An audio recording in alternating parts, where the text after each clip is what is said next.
एक मैदान के अंदर चंद सहाबा जख्मी पड़े हैं और गर्मी है और जंग है और प्यास है और जिस्मों पर जख्म है और तकालीफ सारी है। तो एक शख्स ने पानी का प्याला पेश किया एक जख्मी को।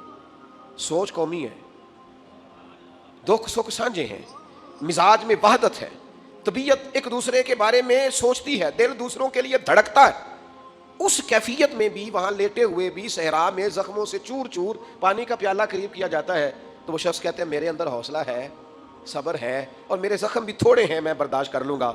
ये मेरे भाई को पानी पिला दे, जरा ज्यादा तकलीफ में है। ये सोचें, आप समझें ये क्या है, इस दर्द को आप महसूस करें ये क्या है।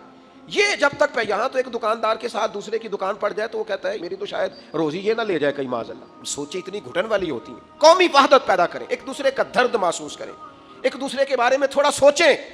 और इस हदीस को कभी ना भूलना, मेरे महबूब ने फरमाया तू अपने भाई के काम में लग जा, मेरा रब तेरी मदद फरमाएगा।